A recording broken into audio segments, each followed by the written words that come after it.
I mean, even on like confessions, you see so many people talk about like the mental health tolls of going to MIT. It's like too much for some people. Oh my God. I like can't count how many times separate times I went to the basement of like building one to cry because we are so driven.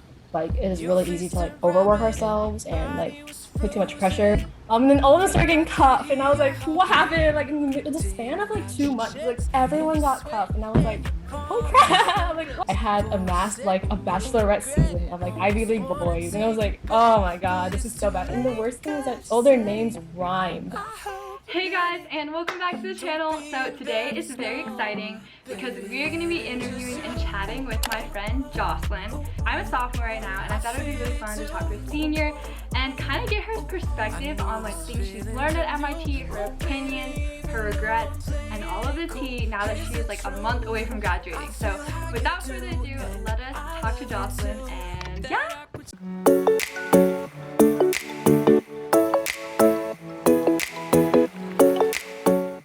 Really quickly before we start, I wanted to shout out today's sponsor, which is Dossier. You've probably seen them in my videos before, but Dossier sells luxury perfume brands at a much more affordable price. So most of their scents start at around $29, and they have scents for guys and gals. I really encourage you guys to check them out. I personally have been using the White Gourmand Flower scent, which is my personal favorite. Check out their website, it's super cute. I'll have everything linked below in the description box. Hi! Who are you, Jocelyn? And hi, Sarah. So yeah, my name is Jocelyn. I am a senior graduating this semester. Wow! Oh, show the ring, you're wearing it. My ring's so busted. Like I started washing the dishes at home because I have chores now. And like I lost some of the what's it called? The black background. But yeah, class 2021, MIT. Yeah, I'm double majoring in course 20 and course 9, so bioengineering and brain and cognitive sciences. Grew up in Texas, so I throw them y'alls around, but like Texas is great. We love it. Everyone from Texas loves Texas. I wasn't like STEM growing up, but like was kind of good at math, but not ever good enough to be like big brain Olympian, gold star, or anything. Wait, say, oh my gosh, I didn't realize until coming here how many people did Olympiads. Like I was just sitting in a room for traders, and like they're like going around and literally like math Olympiad, CS Olympiad, math, and they like all knew each other because they had like competed internationally before together or something. Oh my gosh. I know, coming in I was like, actually like I didn't really consider applying to MIT at all. Like it was not on my radar at all as a college high school senior. Yeah. When my parents applied, they were like, shoot your shot, I don't know, try your best and like pray. So I was very fortunate, got deferred early, and I was like, hot told you so, like mom, dad, what'd you think? Like I never did science fair, like do you think they want me? But somehow got in, and was like, hallelujah, praise the Lord, like best time ever. Almost graduated, almost gonna get that degree. Wait, are you gonna amend, or are you gonna like just go straight to like industry and like working? Yeah, I'm just gonna go straight into a PhD program. I considered going to industry, but I was like scared, like maybe I'll just stay in school forever. Like for summer, I was like, wow, I really like research. Like yeah, industry has bigger buck, nice cities and fun lifestyle, maybe not really. And I could still do research in industry, I guess. But I think the idea of staying in academia was just like so attractive. Like I was like, oh, like I want to be a professor someday. That'd be cool. Like teach college students and be like the nice professor, like the one that like allows you to get extensions like really easily. It's like fun to talk. That's so wholesome.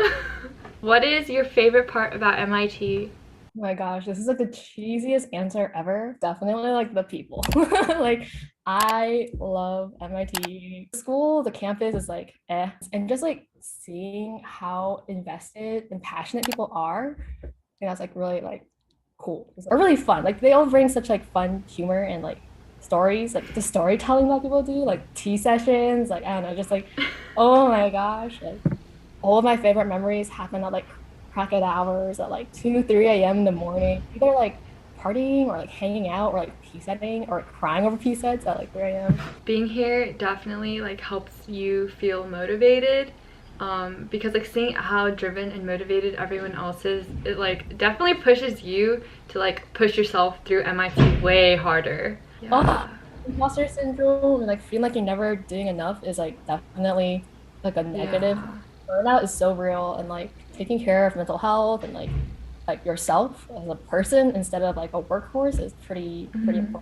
I mean, even on like confessions, you see so many people talk about like the mental health tolls of going to MIT. It's like too much for some people. I guess like, have you experienced anything like that, or like what would you say about that? Oh my God. I like can't count how many times separate times I went to the basement of like building one to cry. There's like a specific place. At the time I was like just really sad about all sorts of things. Like sometimes it'd be like test grades. Like I took OChem freshman spring and that like destroyed my dreams, destroyed my confidence, was like I am not fit for this place. Like I can't get above a 40 on this exam. Like what am I gonna do when my harder junior, senior level classes come, right? Mental health wise, it is really challenging sometimes to like not let people or like yourself pressure yourself because we are so driven.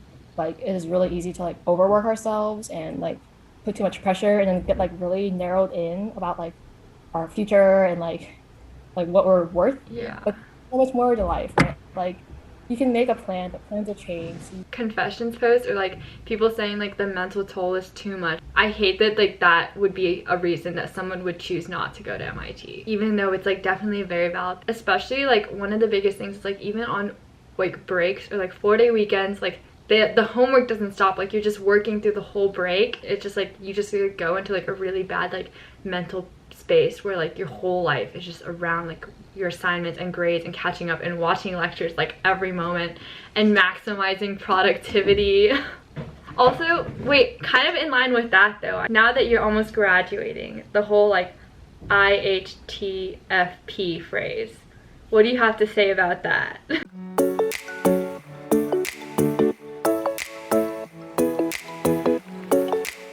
Duality of it is like so true. Like there are times where I'm like, yeah, I hate this Yeah. place so much. Like it has caused me so much pain, like trauma. Oh, but the positive IHTFP, like I feel that more often. Like all of the I hate this ones are like over PSATs, exams, and like the positive ones like way outweigh, like way outnumbered. And like, I don't know why, but I feel like it's such a beautiful phrase. Like it just captures the MIT experience like so beautifully. We're gonna skip to the spicy. What are your experiences with like dating in college? I don't know, just like your thoughts of like MIT boys. Separate them into like the ones that like dress nicely, but then like the ones that only wear career fair shirts and like basketball shorts. And it's like just a little more effort. Like you could be hella cute and you'd be sliding in, but like I'm kidding. I had dated a guy in high school for it was kind of hard, long distancing, like freshman fall. Like so I spent like a year just like chilling, like being okay being single. And all my friends at the time were also single, so it was like great. We're like girl squad, girl gang. And then all of us started getting cuffed, and I was like, "What happened?" Like in the span of like 2 months, like everyone got cuffed, and I was like, "Holy crap!" Like, so I downloaded it. Oh. And I was like, "Okay, just kidding. Like, I don't like what I'm seeing. Like, this is kind of weird." I will say that I have made some pretty cool friends through dating apps, so I'm like very grateful-ish. And by the end, when I was like ready to like stop using them, I had amassed like a bachelorette season of like Ivy League boys, and I was like, oh my god, this is so bad. And the worst thing was that all their names rhymed. There was like a Johnny, a Jimmy, a Danny, a Bobby. It was just like rhyming names, and I was like, what am I doing with my life? Wait, have you ever gotten set up before? Oh my god, wait, let me auction you on subtle Asian dating. Please no, I would die. Years older than her, so like her big graduate. Whole year alone. Wait, oh my god, I have to tell you. So I took my little on a date today. You know how there's always that thing on like Instagram where the like someone will like take their little sister on a date and be like, yo, like I'm gonna show you a good date so you know like how a boy should treat you, right? So that was kind of like the theme I was going for. I picked up flour this morning and then I ordered boba. And then I walked to Trader Joe's. I woke up early for this because this was all for lunch. And I usually do not wake up early. I woke up at 9:30 a.m. today to walk to Trader Joe's to buy flowers. And then I got us matching like bucket hats. And then I was like, I'll pick you up from New Vassar. So I just like went to New Vassar's lobby. And we had like a picnic date and it was cute. But that's it. You ready? Do you think that MIT girls are cuter or MIT guys are cuter? No question about it, but it's definitely the girls. Like I remember when I got into MIT, my mom was like, "Oh, we should go because like there'll be fewer girls, so you'll stand out." But I got there and I was like, "Holy crap!" Like every single girl here was like hot. It's like so pretty. It's like so cool and like so smart too, which is like amazing. Like walking down dorm row, like all the girls are like, "Dang!" Like I would look back. Sorry, boys. Like you guys are smart and like Girls definitely try like so much harder than the guys. The next question. Do you think everyone at MIT is smart? Like, have you had that experience where you're just like, how did you get into MIT? I definitely don't think everyone is smart. There are some obviously like super genius smart people who can just do everything, like solve world hunger, cure cancer, whatnot. But there's also a lot of people who aren't like that, and instead they're just like super hardworking. Like I'm jealous of the people who can just sit in class, like not take notes, and just like instantly get what a professor is saying. Everyone has a reason for why they're here. So I had an econ exam. There was a question that was like a true or false. It was like in the paper on like sugar and like soda. Paper on sugar. And I was like, what does that mean? So I don't know if I was just being really dumb, but I messaged the TA in the Zoom for the exam. It was like proctored. I go, what does paper on sugar mean? I was like, are they comparing the demand of paper compared to sugar? Like, what do you mean paper on sugar? And then he goes, a paper written on sugar. And I was like, I know this TA definitely thinks that I'm like the dumbest person ever. Do you have any advice to incoming freshmen or even like your freshman year self? You would like to have fun, to like meet people. Yeah, like care about your grades a little bit because you don't want to like fail any classes maybe, but like meet more people, join as many clubs as you want. Like just like upperclassmen, talk to upperclassmen. Like we love young blood. That sounds like creepy. We love young students. Young. Yeah.